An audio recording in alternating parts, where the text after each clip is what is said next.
All right, let's go ahead and get started. I want to welcome you back to Unit 11. We've been talking about solutions, and specifically we've been talking about colligative properties, right? And we said that colligative properties were properties that changed based on solutes being dissolved in pure solvents, right? So I want to talk about boiling point elevation and freezing point depression.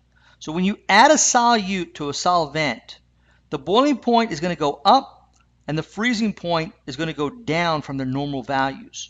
And we're going to just focus on non-volatile, non-electrolyte solutions. Non-volatile means they don't evaporate readily, and electrolyte means they're not going to break down into parts like sodium chloride would, for example.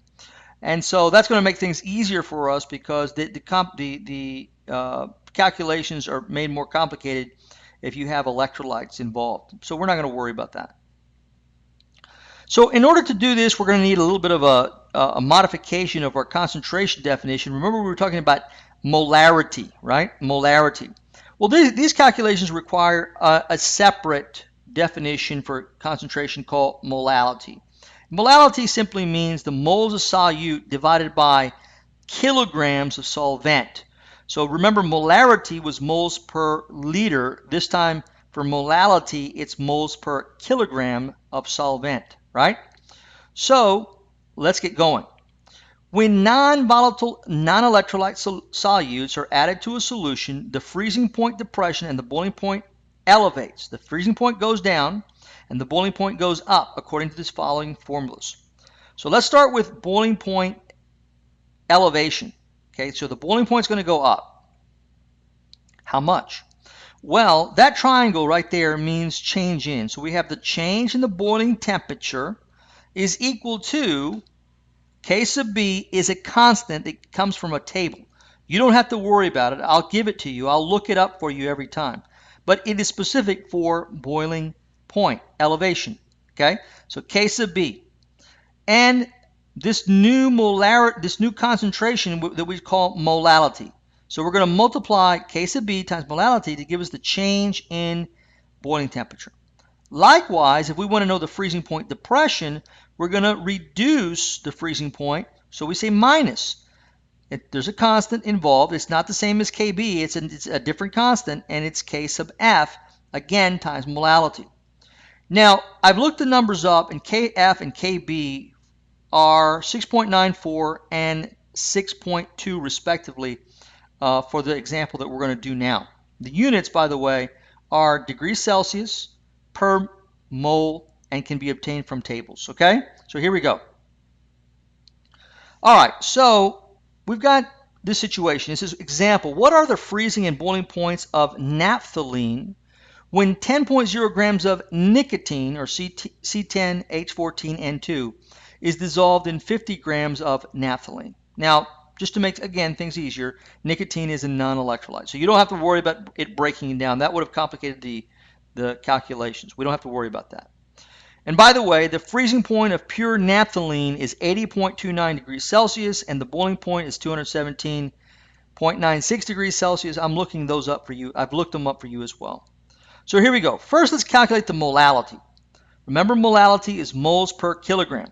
So the number of moles of solute is 10.0 grams divided by 162 grams per mole. I added all that up for you and got 162 grams per mole. So that's the number of moles divided by the number of kilograms. So if we've got 50 grams, that's 0.050 kilograms of naphthalene. That gives me a value of 1.23. So that's the molality of the nicotine. Okay? Excuse me, the molality of the naphthalene, sorry. All right, so now using the proper Kb and Kf values, the ones I've given you before, along with this molality, gives us the temperature changes. Let's start with freezing point depression this time. So freezing point is going to be depressed by this amount. Remember the formula, minus freezing point depression, the constant was 6.94, times the molality, 1.23 molal. We call it molal. So 1.23 molal. And that's equal to minus 8.54 degrees Celsius. So the freezing point is going to be depressed by that amount. Now let's do boiling point elevation. Well, remember that the constant was 6.2 degrees Celsius. That was degrees Celsius per mole times 1.23 molal.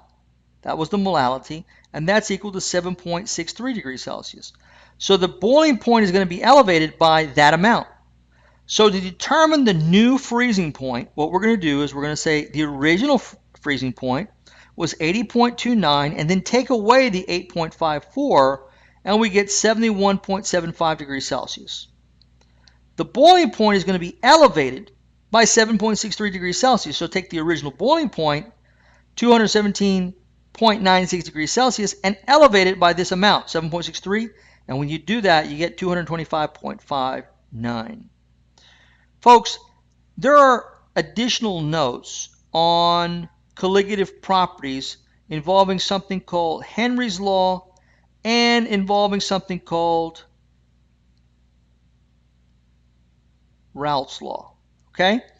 But I think these things are better approached when we get to the gases, right? I think that we're going to do much better if we wait until we understand a little bit about gases and vapor pressure and partial pressures and things like that before we approach these. So I'm going to leave them alone for now. I'll leave them in the notes, but I won't annotate them in these lectures.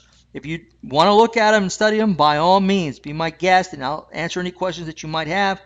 But I think, again, that it's best that we hold off on Henry's law and Raoult's law until we come back to gases, okay, until we hit gases. All right, folks, that'll do it then for this screencast, and it'll also do it for Unit 11. So that's solutions. I'll see you on the next one. Thanks. Bye-bye.